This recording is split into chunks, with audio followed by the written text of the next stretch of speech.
pas commencer aussi, moi, à mon tour, sans honorer notre Père spirituel et notre Mère, Maman Simiane, et notre Père, le prophète Joël Francis Tatou.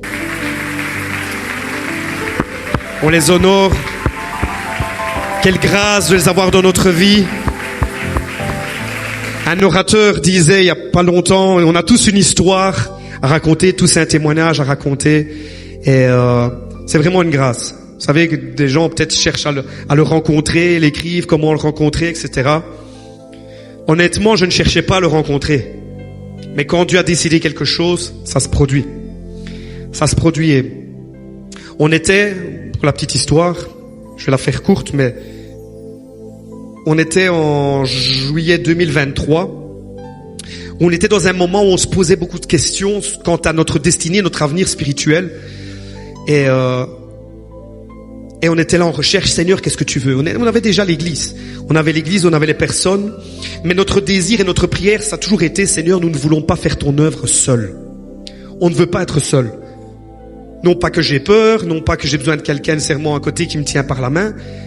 Mais je me dis, Seigneur, on a besoin nous-mêmes d'être portés par quelqu'un, on a besoin d'une couverture spirituelle, on a besoin de quelqu'un qui investit en nous, on a besoin de personnes qu'on peut servir dans une vision, on a besoin aussi de personnes qui peuvent nous cadrer, nous encadrer, nous corriger si nécessaire, parce que je veux apprendre, je veux grandir, je veux découvrir, et je ne veux pas faire ton œuvre seul. Je dis, si je me plante, je plante toute l'église avec, et je ne veux pas. Je dis, Seigneur, conduis toutes choses, dirige-nous, et on participait à des conférences, j'ai des amis pasteurs, des mentors, des coachs, des personnes à qui je parlais. Mais il faut que c'est Dieu qui ouvre la porte. Je veux pas défoncer une porte que Dieu n'ouvre pas. Et voilà qu'il y a une veillée de prière à Paris, comme vous avez déjà certainement suivi. Une veillée de prière qui est organisée à Paris. Et moi, je suivais déjà le prophète Joël Francis Tatou en ligne sur YouTube. Depuis un moment, je suivais ses enseignements. Et j'avais soif, je buvais, j'aimais, je me retrouvais vraiment dans ces enseignements. Il me mettait des mots sur ce que je ne pouvais pas, je n'avais jamais pu peut-être exprimer ou comprendre. Et les enseignements, c'était au-delà de ce que je pouvais penser, imaginer. Et j'en parle à mon épouse, je me dis, voilà, il y a une veillée qui est organisée à Paris. Est-ce que ça te dit qu'on y aille? Et sa première réaction, ça a été, oh, encore suivre des prophètes encore. Non, c'est bon. Ça m'intéresse pas. Non pas qu'on ne croyait pas au ministère prophétique, mais bon, des fois la vie peut faire que on peut être déçu des personnes. Mais heureusement, Dieu ne te décevra lui jamais. Et donc, j'en parle à ma femme et elle me dit, oh non, nous suivre des prophètes encore, allez, ça m'intéresse pas. Et bon, comme je vous dis qu'elle m'aime et qu'elle me suit toujours, elle a eu un petit peu pitié de moi. Et elle a quand même demandé, puisqu'elle travaillait le jour de la veillée, elle a demandé à sa responsable pour avoir congé. Donc moi, j'avais dit dans mon cœur, j'avais prié, j'ai dit, Seigneur, si c'est ta volonté que j'aille là-bas, il faut que ma femme vienne avec et qu'elle le veuille vraiment. Sinon, c'est que je dois pas aller. Et donc elle, dans son cœur, en secret, elle dit, je vais quand même demander à ma patronne, à ma chef. Et elle demande, et sa chef dit, non, c'est pas possible, tu dois obliger d'être là au boulot, on ne sait pas te remplacer. Donc elle me téléphone du travail en me disant, j'ai quand même demandé, mais c'est pas possible. Donc voilà. Et je dis, Seigneur, c'est que c'est pas ta volonté. Voilà, ça sera pas pour cette fois-ci. Mais quand Dieu a un plan, ça s'accomplit. Alors que je passe les détails, mais au boulot, alors que à son travail, la personne qui devait prendre la suite de son boulot n'arrive pas. Elle est là, elle voit le temps passer, elle voit sa collègue ne pas arriver, elle dit, il y a un problème, comment ça se fait qu'elle n'arrive pas? Et elle téléphone à sa chef pour dire, pourquoi la suivante, ma collègue n'est pas là? Et donc sa chef dit, ah ouais, mince, elle sait pas venir, etc. Est-ce que tu peux prolonger aujourd'hui ta journée? Elle dit, ok, je prolonge, mais à condition que je puisse avoir mon jour de congé qu'elle avait demandé. Et la chef dit, ah ça va, ok, on fait comme ça, t'as ton jour de congé. Et c'est comme ça qu'elle me téléphone directement du travail, qu'elle me dit, ok, on peut y aller, prépare-toi, réserve même la nuit d'hôtel, comme ça après la nuit de la veillée, on pourra y aller. Et c'est comme ça qu'on a atterri à Paris. Voilà la première fois, en juillet 2023, on était là, on a participé à l'école des prophètes, où c'était magnifique, alors que le prophète Joël Francis Tatou enseignait, il y avait une cinquantaine, soixantaine d'étudiants, et il a dit, ici, il y a plus que des étudiants. Les gens, et vous qui êtes là, vous n'êtes pas venus juste pour suivre un cours, mais il y a une famille ici. C'est une famille. Il y a des personnes ici qui sont liées à nous. Et nous, voilà, ça vibrait dans notre cœur, ça résonnait vraiment en nous. Et je me dis, Seigneur, je veux pas forcer les choses. Vous savez, moi je suis quelqu'un qui fonce, donc moi j'allais en général vers les pasteurs, j'allais vers les gens, je demandais la prière, j'allais ici, j'allais là. Mais là je me dis, Seigneur, si c'est de toi, je vais pas aller moi près de lui et demander ou quoi que ce soit.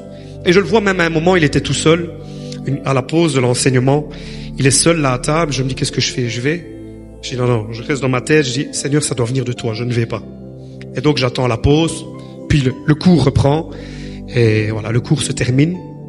Alors qu'on s'en va, le cours se termine, je repars derrière, et je suis au bout de la salle, je me retourne vers la salle, et là, le prophète Joël Fransatou était assis à la table, enseignait, il me voit de loin, et il me fait signe de venir. Moi, je regarde derrière pour dire, c'est à moi qui parle. Et oui, il me fait signe, oui, bien toi. Et donc j'appelle ma femme, je dis, viens, il nous appelle, donc on y arrive. Il a juste pris nos mains, et il a dit, Père, je prie que cette connexion ne s'arrête jamais. Juste ça. Que cette connexion ne s'arrête jamais. Et il m'a posé la question, vous venez à la veillée ce soir? Je dis, oui, on sera là. Ok. Donc on est reparti. On revient à la veillée le soir. Et là, vous avez certainement vu les images où dans la salle, il m'a appelé pour jouer la batterie. Parce que je suis batteur de profession également. Il m'a appelé pour jouer. Et c'est de là que tout est parti, où Dieu annonce que je vais venir dans votre église avec maman Simiane, on viendra, on va bénir votre église, etc. Et c'est comme ça que vraiment on a attendu le temps de Dieu, on n'a pas forcé en disant c'est quand que vous venez. Je me dis Seigneur, si c'est encore toi, c'est toi qui vas le faire. Et donc c'était en juillet, et il est venu en juin de l'année d'après, juin 2024. Où là, bien sûr, il y a eu tout un processus, tout un voyage, tout un cheminement qui nous a amené à, on est venu entre-temps à Anouka. On a eu notre période aussi où on doutait, Seigneur, est-ce qu'on a bien entendu? Est-ce que c'est vrai? Est-ce que c'est là? Mais Dieu a vraiment rassuré notre cœur qu'on était au bon endroit. Je ne sais pas pourquoi Dieu nous a connectés ici, où on n'a pas les réponses à tout. Mais je sais que les blancs que nous sommes avaient besoin, Congo, Kinshasa, on avait besoin de la grâce qui est ici.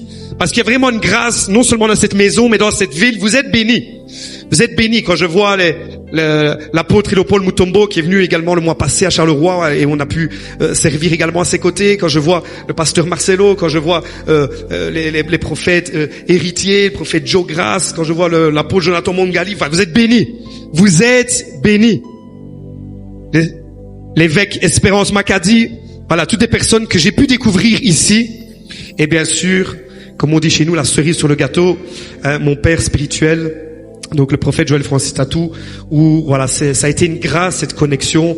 Donc là où ils sont, je veux leur dire que je les aime, nos parents spirituels. Je suis heureux de faire partie de la famille et un honneur pour moi d'être un fils que Dieu a établi de toute éternité. Et voilà, c'est sur cet autel aujourd'hui que je me tiens et que je veux libérer cette parole. Et Dieu va faire grâce. Amen.